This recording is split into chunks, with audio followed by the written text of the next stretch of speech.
ये लगातार बीजेपी के बड़े नेताओं का बस्तर दौरा देखने को मिल रहा है। केंद्रीय राज्य मंत्री विशेश्वर टूडू भी 3 दिवसीय दौरे पर हैं और पूरा बस्तर फोकस है। किस तरह से देखते हैं, क्योंकि 2023 विधानसभा चुनाव भी है और बस्तर में एक भी सीट जो है बीजेपी के पास नहीं है। देखिए, यदि बस्तर का फोकस होगा तो केंद्र में भारतीय जनता पार्टी की सरकार है। बस्तर निश्चित रूप से पिछड़ा हुआ क्षेत्र है। भारतीय जनता पार्टी की राज में 15 साल तक सरकार थी। बस्तर का इन्होंने शोषण किया। बस्तर के लोगों के जो संवैधानिक अधिकार थे उसको बंधक बना के रखा गया था। आज भी इनके पास अवसर था, केंद्र में इनकी सरकार है, कुछ विशेष पैकेज बस्तर के लिए घोषित करती।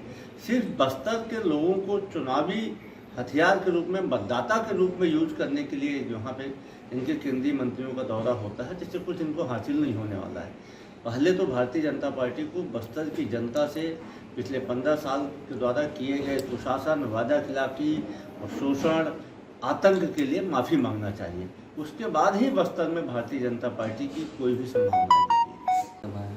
देखिए, सभा करने से किसी को नहीं रोका जा सकता है, लेकिन उन्हें धैर्य रखना चाहिए। भूपेश बघेल जी की बातों पर भरोसा रखना चाहिए। मुख्यमंत्री जी ने स्पष्ट तौर पर कहा है कि हम अनियमित कर्मचारियों के संबंध में जानकारी एकत्रित कर रहे हैं। अभी 22 विभागों की जानकारियाँ आई हैं, आधे विभागों की जानकारियाँ नहीं आई हैं। जैसे ही सब विभागों की जानकारी आएगी, अनियमित कर्मचारियों के संबंध में निर्णय लिया जाएगा।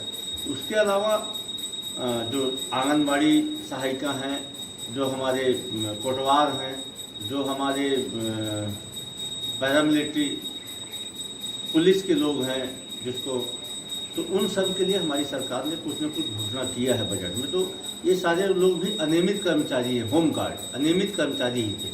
तो इन सब लोगों के लिए हमारी सरकार ने घोषणा किया है और शेष अनियमित कर्मचारियों के लिए भी मुख्यमंत्री जी ने वादा किया है। तो ऐसे में आंदोलन इसका रास्ता नहीं बनता, इनको भरोसा करना चाहिए। कुछ ज़्यादा दिन नहीं बचे हैं और लगातार जो है दोनों ही पार्टियां अपनी कवायद में जुटी हुई है। अब आने वाले दिनों में बीजेपी के बड़े नेताओं का भी दौरा होगा और इस दौरान जो है सांसद सुनील सोनी कह रहे हैं कि केंद्र जो है लोगों के लिए जो काम कर रही है उसे लेकर जो है मैदान पर उतरेंगे और छत्तीसगढ़ सरकार की जो नाकामी है उसे बेनकाब करेंगे। देखिए, सुनील सोनी को अध्ययन करना चाहिए। वो एक्सीडेंटल सांसद है, धोखे से सांसद बने हैं।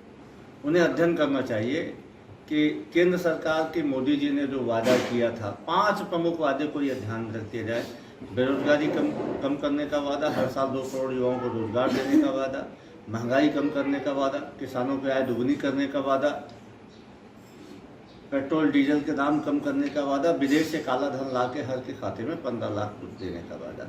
इन वादों में से कितने वादे मोदी जी ने पूरा किया? छत्तीसगढ़ की कांग्रेस की सरकार ने तो अपने जन घोषणा पत्र के 90% से अधिक वादों को पूरा किया है। तो ऐसी स्थिति में सुनील सोनी या भारतीय जनता पार्टी जाके यदि जनता के बीच जाएंगे तो जनता खुद इसका जवाब देगी। केंद्रीय मंत्री ये टूडू जी बस्तर में सड़क मार्ग से यात्रा कर रहे हैं, तो हमारी सरकार की बड़ी सफलता है। पिछले 4 साल में हमने बस्तर में ऐसा माहौल बनाया कि वहाँ पे सड़कें बनाई कि आज केंद्रीय मंत्री भी निर्भीक होकर बस्तर में सड़कों से यात्रा कर रहे हैं।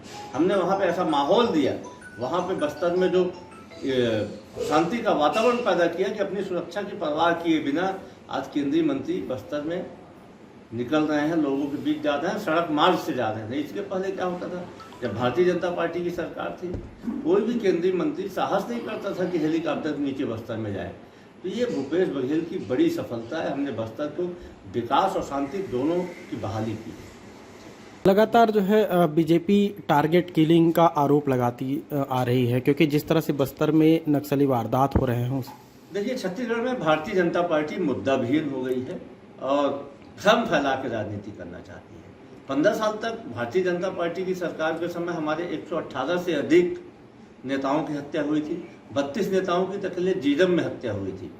अभी हमारे बहुत ही पुराने, लगातार 20 साल से सरपंच रहे हमारे कर्मठ नेता की सुकमा में नक्सलियों ने हत्या की। तो ऐसे में इनके 1-2 नेताओं की हत्या हुई है, निश्चित तौर पर दुखद है, निंदनीय है, एक भी मौत नहीं होनी चाहिए। तो आप उसको टारगेट किलिंग कर रहे हैं। हमारे नेताओं की भी हत्या हुई है, हमने उसको टारगेट किलिंग नहीं कहा। ये भारतीय जनता पार्टी की निम्न स्तर की राजनीति है। भारतीय जनता पार्टी लाखों पे राजनीति कर रही है। डाउनलोड करें अमर उजाला ऐप और पाएं खबरें लगातार। अगर आप ये वीडियो YouTube पर देख रहे हैं तो हमारे चैनल को सब्सक्राइब करें और बेल आइकन को दबाना ना भूलें। अगर आप Facebook पर ये वीडियो देख रहे हैं तो हमारे पेज को लाइक करें।